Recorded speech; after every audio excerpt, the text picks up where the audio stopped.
whoa, are we going to die tomorrow? But my grandmother felt like it would hurt me emotionally to continue to communicate with my parents. She would take all of the letters that they would write to me and she would hide them from me. For almost 6 years, I thought my parents were gone. We did it over Skype, and I had 4 people on that first meeting. I always tell people, you either find a way or you'll find an excuse. And in most of these developing nations, they find a way. In network marketing, 1 + 1 is not 2, is 11. Drum roll, please. I found this one person, watch this, while I was succeeding in another company. Man, you look familiar. Are you John? Oh, you're not. Oh, sorry, man. You just look real familiar, man. I'm Jarrod Wilkins, by the way. How are you? Oh, you look familiar. Is your name Jasmine? Oh, it's not. Oh, I'm so sorry. You like this lady Jasmine I know that's a multimillionaire. My first million, I built primarily offline, but I incorporated online strategies through Facebook. We built that organization to almost 20,000 people in about 12 different countries. Most people on the corporate side of network marketing, they don't like people. I know what it feels like to make my first $200 for the month as a rep. And I know what it feels like to make my first $23,000 in a week as a rep. There's no shortcut to long-term success. Don't ask for a person's hand until you've won their heart. If you win their heart, meaning they not only believe you, but here's the word, they trust you. When people trust you, they stay with you. Hey network marketers, if you want to know what sets the top leaders apart in this business, you've come to the right spot. We are a sales and marketing agency working with the best in the business. And in our podcast, we are diving deep into their secrets. From mindset to recruitment to onboarding like pros, we're here to show you how they do it. Plus, we've got actionable steps you can use to rise to the top, no matter where you are in your journey. Get ready to level up and dominate. Welcome to the MLM Duplication Podcast. Hi, everyone. Welcome to another MLM Duplication podcast episode. Today, we are joined by Jarrod Wilkins, who is a seasoned entrepreneur, network marketing leader, and a speaker. He rose to success without a college degree, and he led senior executives to award-winning sales performance at a Fortune 500 company by age of just 21. Since then, he has built multiple companies, generated millions, and earned respect in the industry.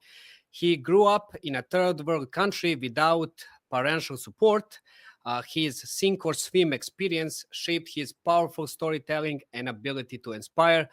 Jarrod, welcome to our podcast. We are very excited to have you on and hear about your story. Well, thank you, gentlemen, for having me on, and certainly appreciate all of the effort, the time, the energy, and the commitment that you've put into a platform and into a podcast just like this. A lot of people don't realize that it's not easy doing what you guys are doing. It's not as easy as just turning on a camera. There's a lot of planning. There's a lot of preparation. There is a lot of challenges that must be overcome in order for something like this to be created so that other people can benefit from it. So certainly appreciate you guys and salute. I'm honored and eternally grateful to come on and share this time and this space with you and your audience. Thank you. Thank you very much for your kind words. Let's start. Are you from Nigeria originally? My mother is from Nigeria.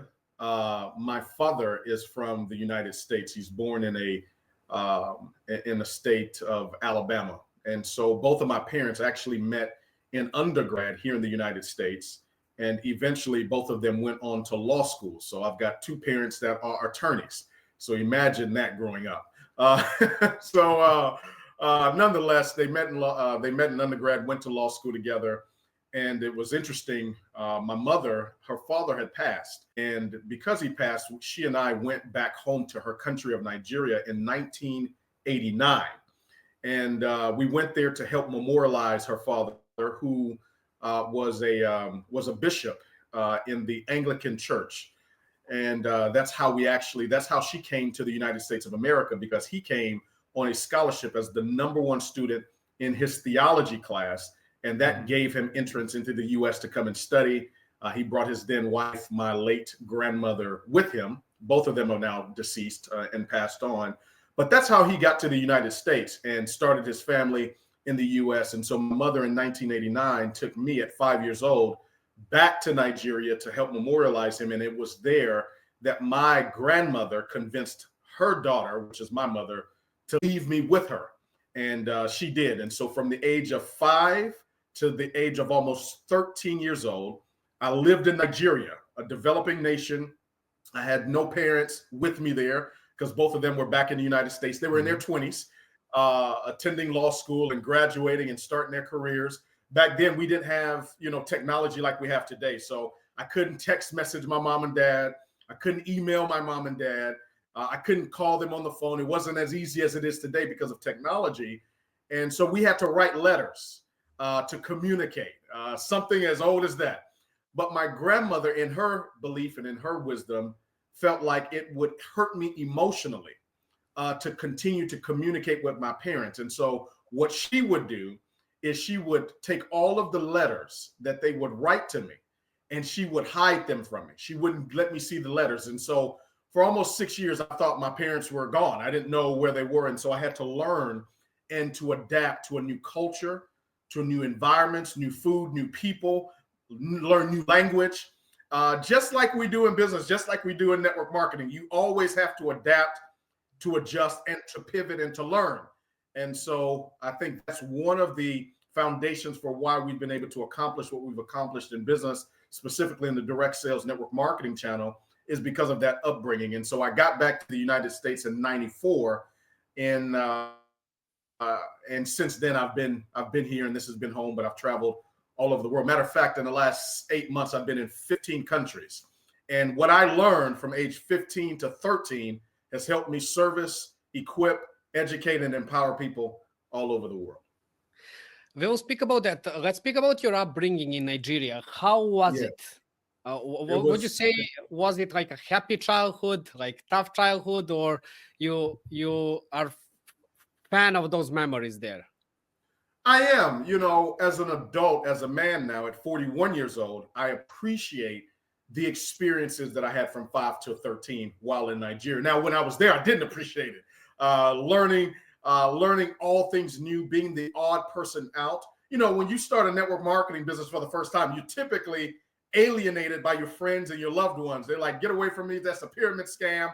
And so imagine dealing with that at ages 5 through 13. The education system in Nigeria is so advanced, so way more advanced than in the United States. So imagine, I'm getting into school and they are 3 and 4 grades or years or lessons ahead of me. And so I'm at the bottom of my grade. Like, if there are 30 students in the class, I'm number 30 when it comes to grades, because I just don't know. And I'm shell shocked. And I'll never forget my mother's sister, who is also an attorney, my favorite aunt now. She used to tease me back then. She used to be like, "Oh, I know your back is hurting." I'm like, "Why? Why do you say my back is hurting?" Because I would come home with my grades and my report cards. She'd be like, "I know your back is hurting." I'm like, "Why do you say that?" She says, "Because you've carried your class. You're at the bottom of your class. I know your back is hurting." And we laughed at it then, but it was not until later on, as I became older, I started to understand the trauma that caused and why I was so uncertain, why I was so, for a long period of time, unsure of myself. Am I good enough? Can I lead people? Can I prospect? Will people follow me? Because I had that little, a small voice in my head that would say, "You're at the bottom. You're not good enough. Nobody will follow you. Who will listen to you?" I would go in front of the school board or in front of the board. They would call you up in Nigeria. They'll call you up in front of all the class, and they'll make you solve a problem on the board. And I'll never forget, I would go up on the board, try to solve a problem, didn't know how to solve because I didn't know, and all the kids would laugh at me. And so public speaking for me today, some people are like, "Man, you speak so well, you motivate, you inspire in front of thousands of people," but it didn't start the way. I was scared because I would always hear people laughing at me when I'm in front of a room. So these were things I had to overcome. But here's what I tell people. There's nothing more resilient than the human spirit. Because what happens is you begin to turn your wounds into wisdom. You begin to turn your sacrifices into your strengths. You become a champion after you've contended against what used to be and who used to be. And that's the greatest aspect of network marketing, is the personal development aspect of our business. It is the fact that you can grow, you can develop, and you can become a new version of yourself. In the words of Mother Teresa, you can begin to see yourself as a pencil in the hands of God and able to write a new chapter in your own life. And that's beautifully said, because I completely agree. Network marketing is all about the personal development, and that's a great community of people who want to try to create something good for themselves and for their communities, for their families. So it's nice to see. When you said like the school system is better than in the US, can you explain that part? Like school system in Nigeria being better than the US. Why is that? What do you think?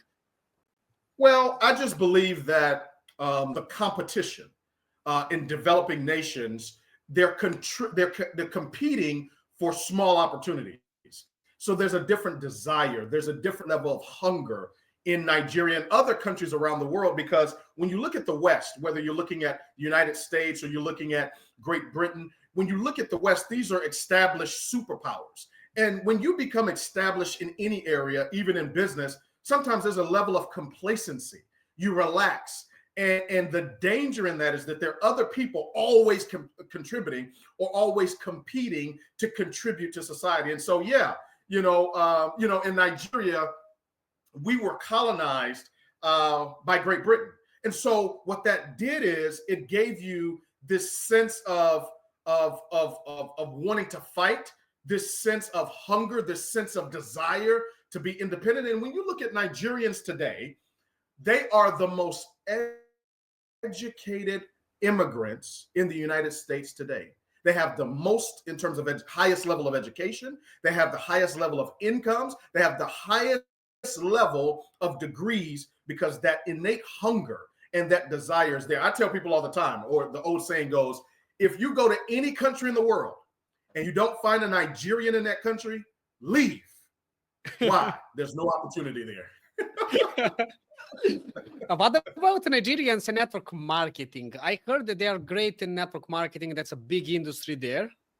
Yes, definitely. And it's growing. You got to remember, network marketing for so long has been dominated by the West, specifically in the United States. I mean, you look at your older companies, whether it be your Shackleys, your Amway Corporation. I mean, Amway today is still the largest network marketing direct sales company in the world. I mean, they're generating at their peak, I think it was 11 to 13 billion in revenue. Now I think it's between 8 to 10, because, business is up and down. I mean, it's a cycle of growth and progression and regression. But anyway, all those companies, their start and their headquarters are in the US. But over the last decade, specifically the last 10 to 15 years, you've seen a lot of growth and a lot of adaptation in European countries. You've also seen it in Southeast Asian countries, whether you look at Japan, you look at South Korea, you look at countries, even the Philippines. And then slowly but surely, what we've experienced in the last 10 years is this innate desire of countries in Africa, because there are over 50 different countries on the continent of Africa now embracing this model of business of direct sales and network marketing, which works very well in countries like Nigeria, in countries like South Africa, countries like Botswana, Kenya, and all these other places, because they're accustomed to hustling. They're accustomed to selling a product or selling a product on the street for retail. It's a part of the culture. And so now you see a lot of companies investing into African countries to help grow their businesses. Yeah, and I don't know how many people know, but Nigeria has, I think, 200 million people or something like that. Or how big is Nigeria? Lot of people. Yeah, a lot of people. That's what their last census report has. But I tell you, I was just there a few months ago. It's probably more than that by now. They're having a lot of babies. And what it's like for recruiting there? I mean, is it because the purchasing power there is low? So how does that work for some companies in network marketing in terms of like starting their business in network marketing? Sometimes you need to invest a bit. Yeah. And how do people react to that when they don't have this initial capital to invest? Well, that's the thing about Nigerians and any other group of people that have a desire. They find a way, man. You know, they just, if they don't have the money, they go to their family members, they go to their friends, they go to that uncle or that aunt that owns a business or owns a company. They borrow the money from those people and they start the business. So there's a desire for those people because, you know, I'll never forget when I first started working in Africa. I never forget, this was 2016. I had the desire and the dream to go back and build in Africa. It didn't matter whether it was Nigeria or any of the other countries. I just wanted to go do something in Africa. And, you know, one of the companies that I represented and worked with at the time, they didn't really believe in Africa because they didn't know. These were guys that were, you know, Americans, you know, white Americans at that. They had no concept of Africa. They don't know anything about Africa outside of what they see on the television screen. And so we went back to Africa and I started to see some growth. And I never forget, I came back to the company owner and we had a meeting about opening up business in this country in Africa. And they said, okay, here's what we need to do. In order for we as a company to take the risk to invest into the country, there's some marks of production and revenue you guys need to accomplish before we make the investment. I said, okay, what are those marks? They said, well, you guys need to do $20,000 a week in revenue, or I think it was a month. Yeah, $20,000 a month in revenues for 3 consecutive months. That's what we need to do. They were going to ship the products to the country through a third party. So we were not going to be registered. We were not going to be open. They wanted us to prove that Africa was worth them as a company coming to invest in. And so I said, no problem. They said, how long do you think it'll take you to do that? I said, give us 6 months and we'll be doing $20,000 a month in sales. Well, ladies and gentlemen, my first meeting, I never forget, we did it over Skype. At the time, Zoom and StreamYard and all these other platforms were not as strong. I don't know if you guys remember the platform Skype, but we did it over Skype. And I had 4 people on that first meeting. None of those 4 people were big income earners. None of them had made $10,000 in a month in their network marketing careers. None of them. But I talked about the vision of what we could do together in Africa. And I leaned in on the stories of what I had heard from people that had done business in Southeast Asia. There's always a first. There's always people that said, hey, I see it, even though it doesn't seem like it's going to be successful. And so I communicated those stories to these 4 people, and we went to work. The next meeting, we started to do more presentations, and we were talking about the company. We started shipping in the products. Within 90 days, we weren't doing $20,000 a month in sales. We were doing $20,000 a week in sales. Within 6 months, we put in 10,000 people into the organization, and we were doing in excess of $100,000 a week in sales for the company in 6 months. Now, here's what I want you to understand. The startup cost to start that business would take a person in that country a whole month to earn the startup costs. And still within the first year, we created $5 million a year earners in that country. 5 people, separate individuals that made over 1 million of their currency in that country. They made 6 figures, $100,000 or more USD in that country. And so the calculations took it to over $1 million in their currency, and it changed their complete life. As a matter of fact, in a couple of days, I'm doing another training session with some of the leaders that were inspired as a result of what happened from there, because in that country now, there have been so many other success stories, and it's bled into other countries as a result of what we did in 2016. And so, yeah, there's nothing that compares to the human spirit that is hungry, that has a desire. I always tell people, you either find a way or you'll find an excuse. And in most of these developing nations, they find a way. That's crazy for the community there, right? Like those people Absolutely. that become like super successful, like they spread out, and they bring wealth to the country. So it's very nice to see. And how do you recruit these people? Like, how did you start? Yeah. What was your process there? It started from one person. I always tell people you're always one person away from a major explosion of momentum happening in your business. Always one. You may have to talk to 100. You may have to talk to 1,000. But when the right one shows up, that one plus you. See, in network marketing, 1 + 1 is not 2. No. 1 + 1 is 11.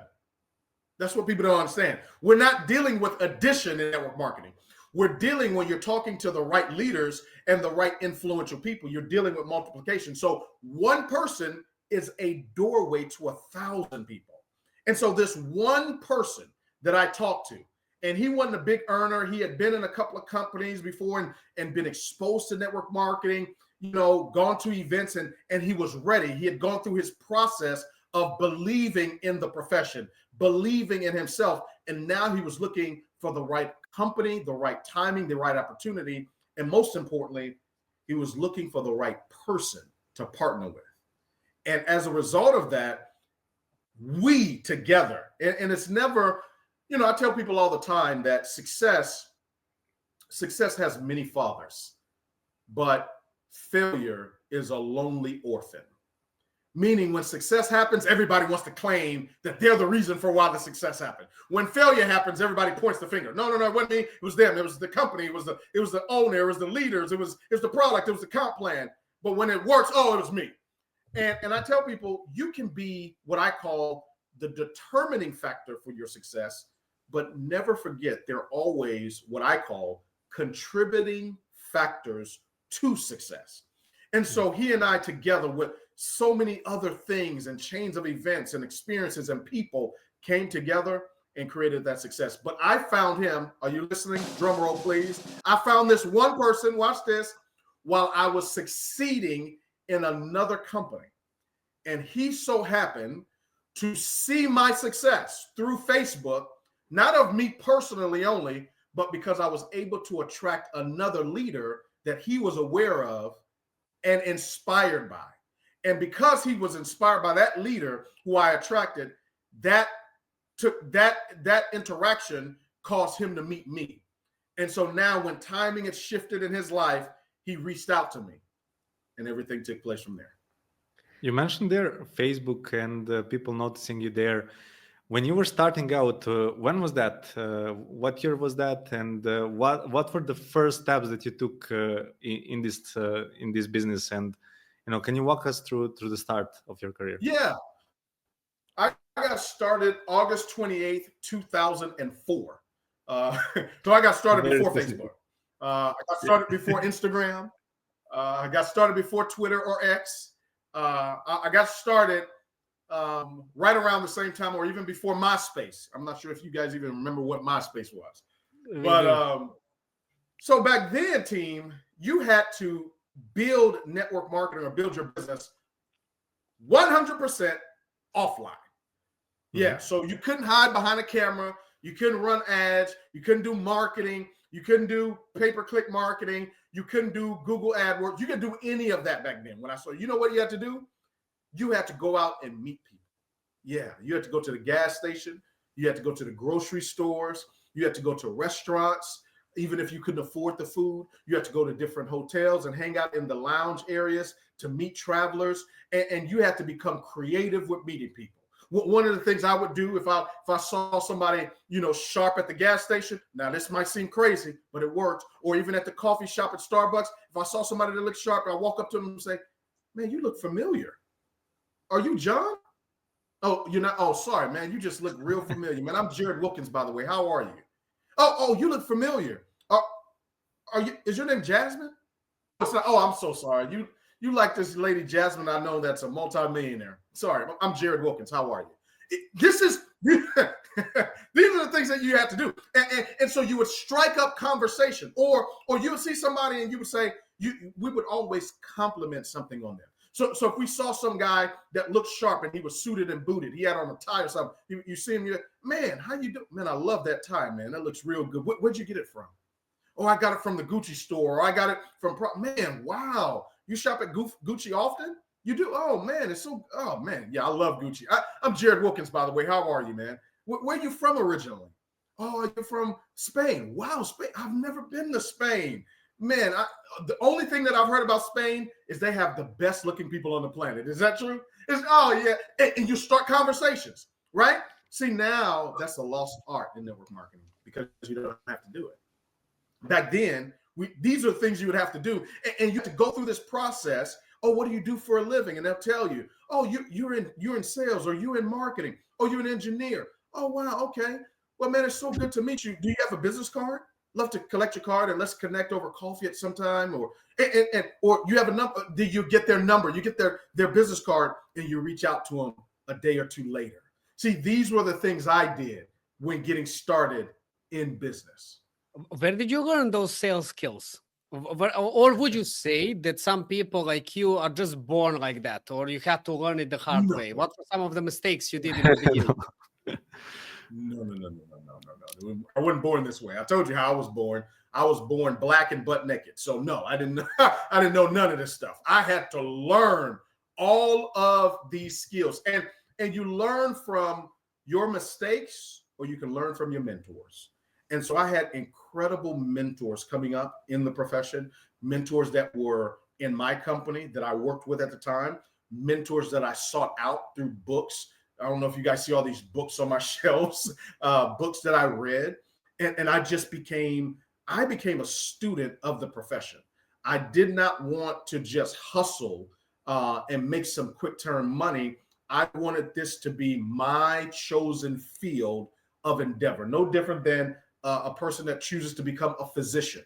No different than a person that chooses to become a lawyer. Or an attorney. No different than a person that chooses to become an engineer. They're not born with it. They may have some innate skills or innate inclinations that they have in the beginning, but you have to go and learn these things. And so the people that are looking for the skill sets to master the information is all because of now the internet. You can go online and do a Google search and find what you're looking for. Yes, I saw on your Instagram you have a picture with Patrick Bet-David. What was like meeting him, and what was the experience about? Was it on some of his event? Yeah, that was at an event in Las Vegas. And he was one of the guys that I watched and saw his transition. So for some people, network marketing is a lifelong business. For others, it's a bridge to build what they want to build outside of network marketing. And so I watched him go from building a network marketing business, a huge business, selling it for hundreds of millions of dollars, and now building a multimedia company. And I started being fascinated with some of the interviews he was conducting with other thought leaders, other entrepreneurs, politicians. And so it was interesting. The opportunity came about for him to be at this event. And I was going to be at the event. Other people were going to be at the event as well. And the opportunity presented itself for me to meet him in a VIP setting. And because of relationships, never forget that, because of relationships, that relationship that I had made the introduction to PBD. And so I'm looking forward to collaborating with him real soon on his Valuetainment platform and podcast. Is going to be incredible. It's coming real soon. How big is your team? Can you tell us how do you recruit now people? Is it social media? Do you still do offline events? How do you do it? Yeah, my first big build where I made my first million, I built primarily offline, but I incorporated online strategies through Facebook. We built that organization to almost 20,000 people in about 12 different countries. I was getting a check from 12 different countries in that organization over a almost 7-year period of time. The second business that I built, it was the same strategy, offline combined with online strategies. And we built that organization to over almost 20,000 people as well. But I did it in 2.5 years versus 7. So the first time I built to almost 20,000, it took us 7 years. The second time I did it, it took me right at 2 years. Then the third build I built as a distributor took me about almost a year and a half. We built to over 21,000 people in our organization. And, same strategies, a lot more. We were leaning into a lot more online marketing, online strategies, leveraging Facebook and Instagram as well as YouTube to get the messaging out. as well, because that was also during the time of the pandemic. And so my business career, after building as a leader in the field for the better part of 15, 16 years, I made a transition out of building as a distributor, and I came onto the corporate side of business, because what I wanted to do now was to be a part of a corporate team that took a company to multi-$100 million a year and to $1 billion brand. And that was what was exciting to me moving forward. And so in 2021, I made that pivot. And so the company I'm a part of now, when I got here back in 2023, we had paid out about 16 million in commissions that year. A year later, we paid out almost 40 million in commissions to our affiliates. And so a lot of the strategies that we put in place, leadership philosophies, trainings, more so systems to help grow and develop. And so as an organization now, our company now has about 31,000 active members around the world in about 100 different countries. And this year, we will grow to over 100,000 active people, and we'll do right at 100+ million in revenue. So same strategies apply, offline coupled with online strategies. What changes have you seen during COVID and after COVID? Because we saw a lot of network marketers who were very good during the COVID time when everyone was online. And then after that, like silent, nothing happened. So what is your experience with that? Well, I think what happened was there were several things. It wasn't just one thing. And it was several things because of different countries, different regulatory rules, and different experiences. But one thing happened is that a lot more people entered in to the network marketing profession because they had no other choice. They had no other options. Everybody was locked down at home and had access to the internet. And so because of that, it became easier for people to recruit by just posting on social media. And people, wanted to do something after getting over the initial shock of, whoa, we're in a pandemic. Are we going to die tomorrow? After getting over that shock, then a month or two later, people were looking for opportunities. And so I think what happened is you had a massive influx of people come into the profession without a lot of training, without a lot of systems to develop people, to teach them the skills that are required not only to recruit people, but to retain people and to replicate people. So the recruiting became easier. And because recruiting became easier, retaining became harder. Because to retain customers and to retain builders or to retain leaders is a whole different skill set. That skill set involves personal development. It involves interpersonal skills. How do you handle challenges? It involves leadership summits. It involves Super Saturday trainings. It involves personal touch. And a lot of times that takes years to teach people and to master. And you've got to have an organization that focuses on those key things. And then replicating, that's a whole different skill set. How do I now take what I know and teach it to other people where they are actually duplicating what I'm doing? That's a whole different skill. It's not just about showing people. That's one thing. Teaching people, like, what's the psychology of setting up an event? How do you do your own leadership events? What's the setup? What type of music do you play? What type of name badges? What type of things do you do to create camaraderie? How do you handle, tension between people? Because everybody won't like each other, and that's okay, but can we coexist with each other? How do you not demonize people for having their team identities, but how does the team identity help the company's brand? Making sure that the team names don't become more important than the company name. You understand? All of these things did not happen in the last 3 to 4 or 5 years because of what took place with recruiting. See, here's the deal. When recruiting is high, that means commissions are high. When recruiting is low, that means commissions can be, and in most cases are low. And so what happens with most people is that when their incomes go down, their emotions go up. And when emotions are up, logic is down. And when this happens, this gap between emotions and logic, this gap is called quit. A lot of people quit. And so now, as a profession, we are recovering from the gap that has taken place since the pandemic. And you're one of the few people, I would say, that went from being a leader into the corporate and really adjusting and making sure that the company itself grows by implementing some strategies. You mentioned it went from 16 million to 40 million within a year. What were the things Yes. that you yourself implemented and make sure that are implemented in the company to achieve that growth?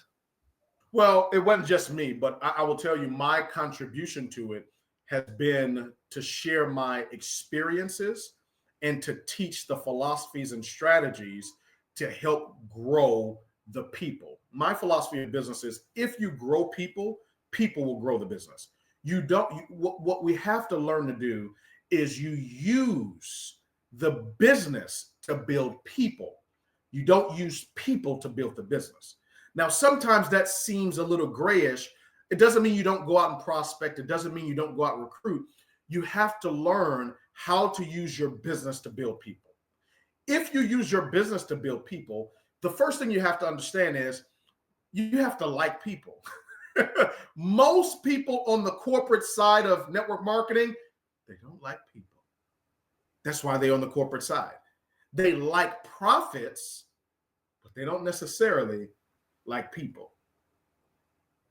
Most people on the corporate side have never built in the field.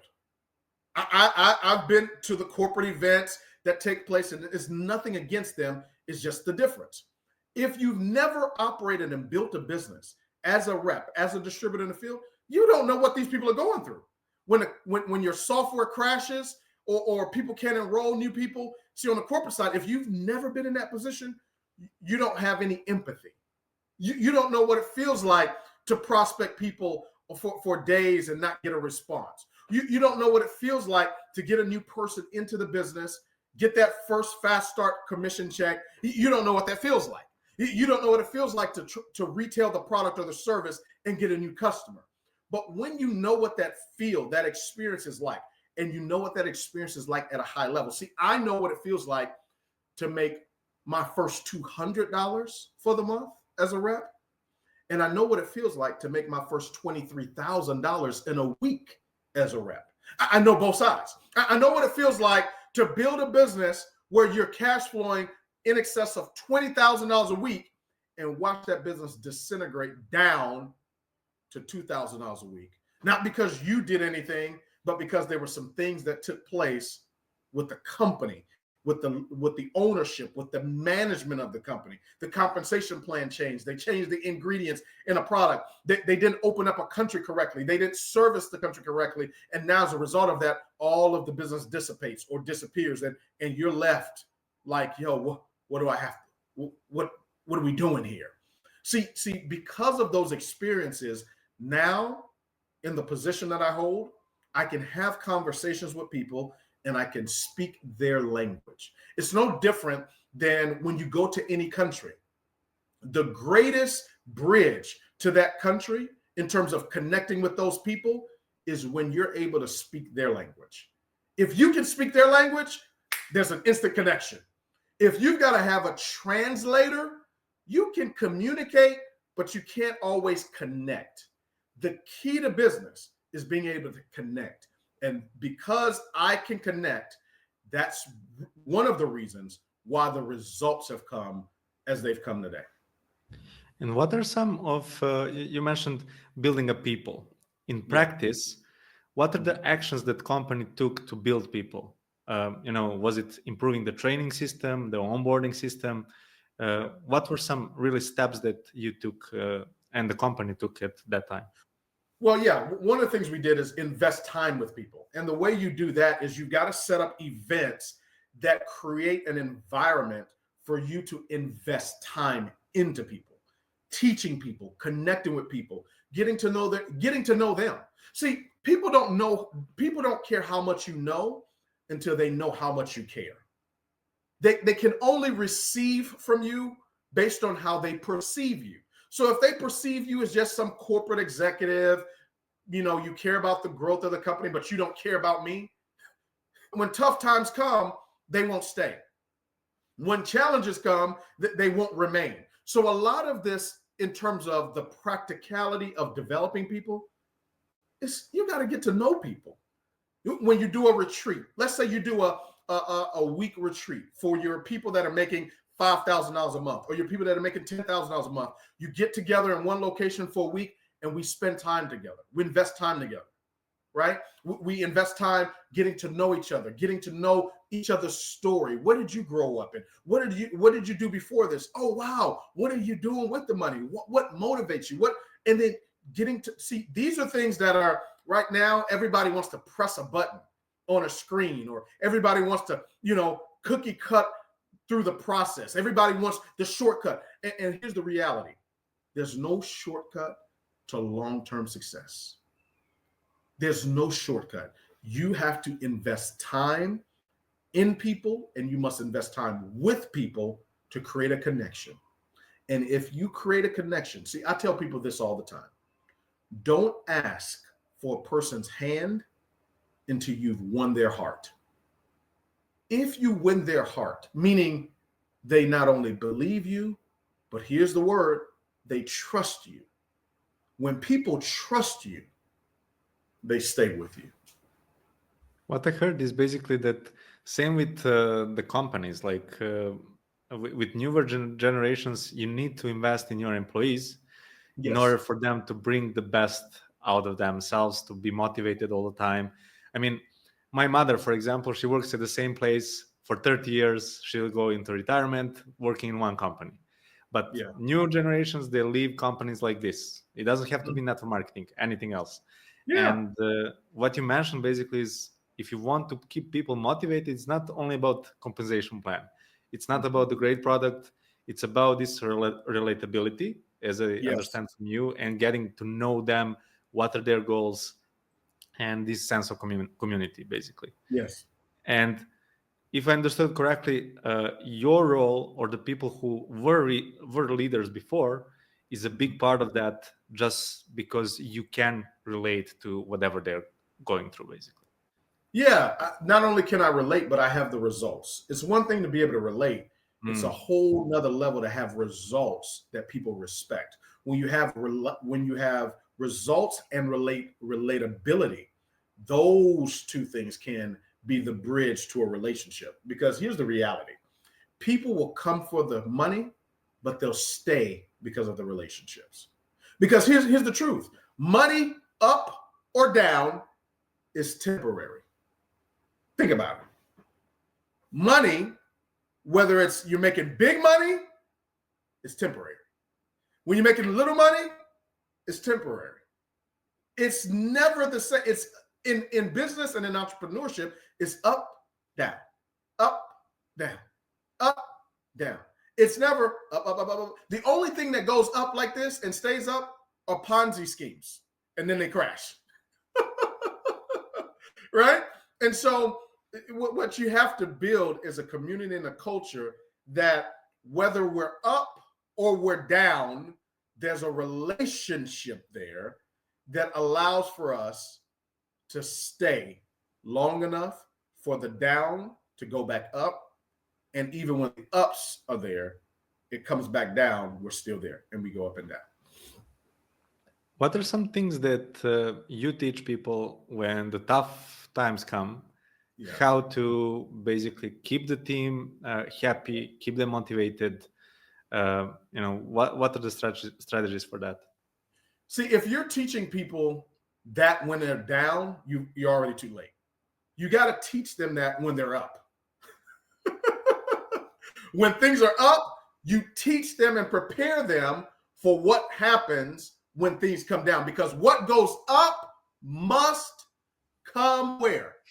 Down. I'm imagining those conversations with them. Hey man, I see that you're happy now, but tough times are coming. Tough times are coming. And it doesn't mean I'm saying this to scare you. I'm teaching you this to prepare you. So With the leaders, we've got a course that we teach called What to Do with a Dollar. Meaning, just because you make $1 doesn't mean you need to go spend that $1. No, there are things you need to do with that money. So when you're making, you got to think about it. Most people that get involved in network marketing that are making $10,000 a month, $20,000 a month, $30,000, $50,000, $100,000 a month, they've probably never made that before in their life. In network marketing, we tend to have an environment and a culture in the overall community that makes it seem like this type of money is normal. It's not. It can hurt you if you're not prepared. I've seen people in my 20 plus years now being in this profession, I've seen people come into this profession and make more money in a month than they used to make in a year, what they used to do prior to getting involved in network marketing.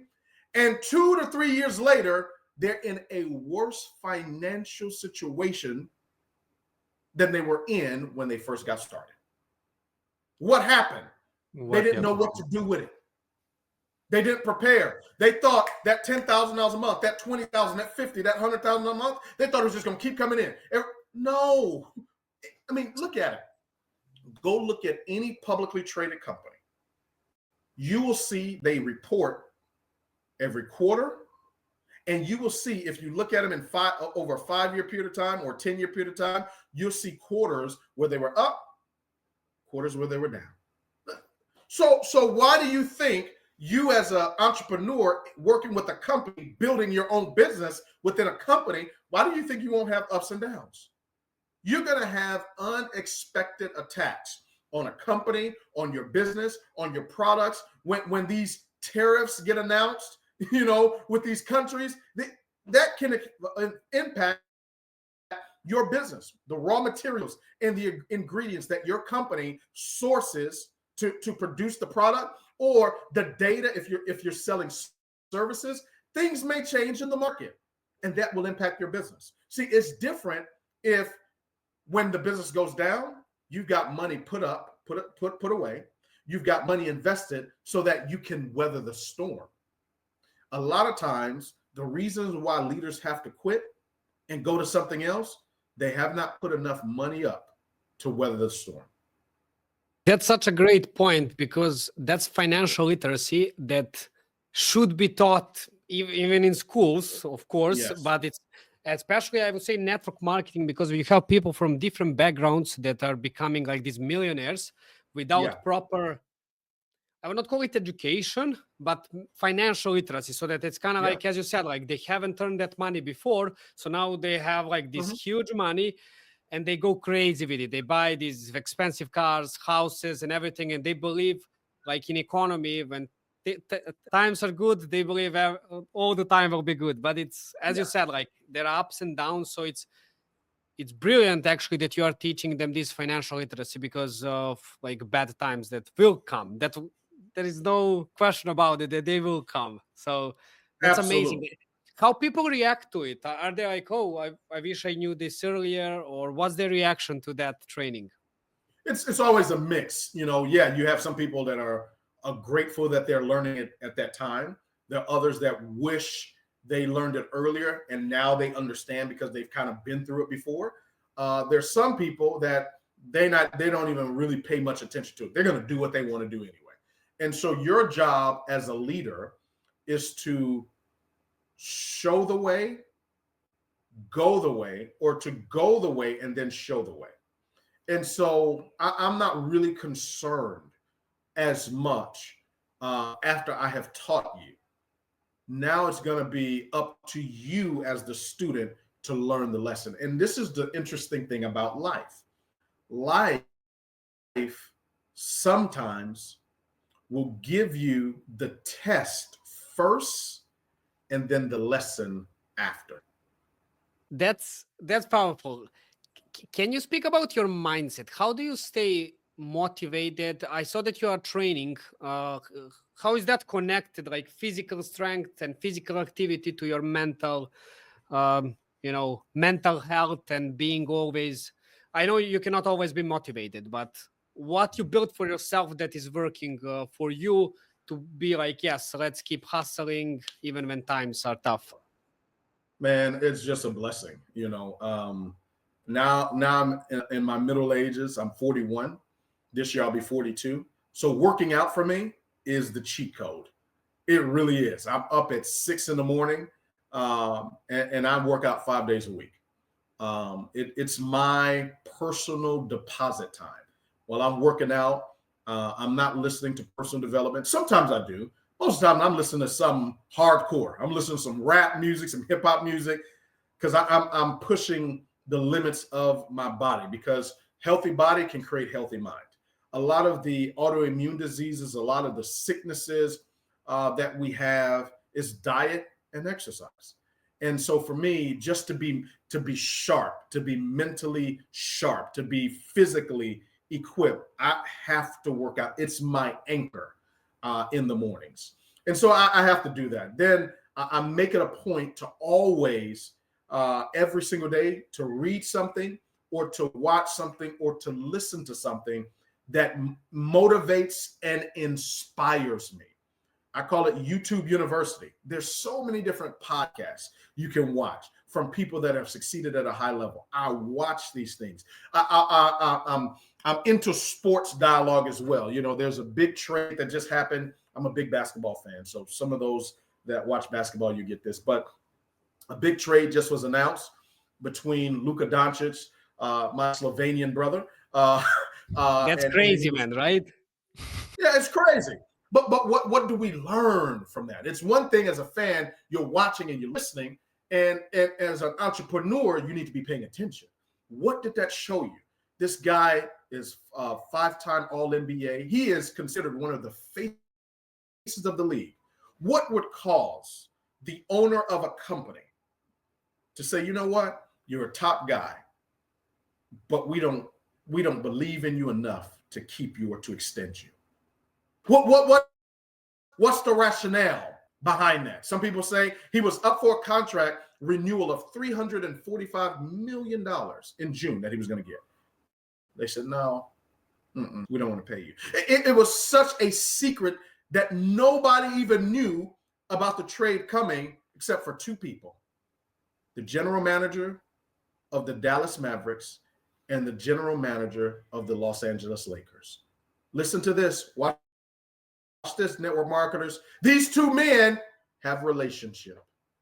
They've known each other for years, whereas they can make a deal and nobody else know about it because they can keep a secret. Relationships. And I believe both franchises come out winners. Dallas comes out a winner in the short term. Lakers come out a winner in the long term. But it took these 2 men, general managers. To manage means to maintain. You lead to grow, you manage to maintain. When you are a network marketing leader, you're going to lead and you're going to manage. You don't manage people, you manage time. You lead people and you manage time. To manage means you must maintain order. You must maintain curriculum. You must maintain the edge. That's the purpose of management. Leadership, by its very definition, according to John C. Maxwell, leadership is influence. You have to learn how to influence. But without these 2 managers that have relationships that dates back to their position. See, they've known each other and had a relationship with each other long before the positions that they're in today. So a blockbuster trade that took place like this happened because 2 friends in 2 different companies had a cup of coffee and discussed the future of their organizations. That's network marketing. For us, also basketball fans, that trade was, like like seeing a meme and, April Fool's joke. Yeah. But certainly it will be something that is studied, and we'll probably know more about what happened there with the time, because it was really crazy. Man, what's next for you? That's my last question. Where do you see your life? Like, do you want to like stay forever in network marketing, or do you see yourself being more like doing some other things in the future, in the next, let's say, 20 years? Man, I'm going to be in the will of God short term and long term. Whatever that means in terms of projects, I'm just in his will. If he wills me to be in network marketing for the next 20 years, I'm here. If he wills me to be doing something else, and I'm very careful to tell people what I'm going to be doing in 5 years, or what are you going to be doing in 10 years? I'm going to be living my life according to the philosophies and the purpose that I am placed on earth to do. I don't know what the details are. None of us, watch this, planned for the pandemic. 2020, everybody was declaring in 2019, 2020 is the year of vision. We're going to have 2020 vision. That's what 2020 is going to be. Man, I'm going to do this, I'm going to do that. And in March, everything changed. You were at home, looking on the TV screen, buying tissue, saying, hey, when are we going to get off of lockdown? Who planned for that? Nobody planned for it. So where I see myself in the next two weeks, 2 months, 2 years, or 20 years, I see myself doing what God has purposed and planned for me to do, which is to, number one, develop people. Number two, build, grow, and inspire. That's my life's work. That's a perfect ending for this podcast, but I don't want to end it before I ask you just about AI. I mean, it's February 2025, and it's a big topic. So just few thoughts on that. What do you, as a company, as leaders, are you using it? What do you see as the major trend now, and how you are adapting to it? Yeah, artificial intelligence has been what we've leaned into it. Even myself, deeper starting 2021 is when we really started to lean into artificial intelligence, because it's going to change every aspect of what we do as a society around the world. And so people that are not embracing it now, don't worry, you'll be forced to embrace it later. It's just incumbent upon you to learn as much as you can about it, attend events, listen to podcasts and workshops about AI, and how you can use it and not allow it to use you. So I'm definitely one of the people that has embraced AI for a long time. Amazing. Jarrod, thank you so much for being guest on our podcast. We enjoyed this so much. It was amazing, and I'm sure the audience will enjoy it as well. Well, thank you, gentlemen, for having me on. I certainly appreciate the time that we've been able to invest together, and know for a fact that it'll be a blessing to so many lives. So God bless you. God bless your families, and God most certainly bless your dreams. Goodbye, everybody.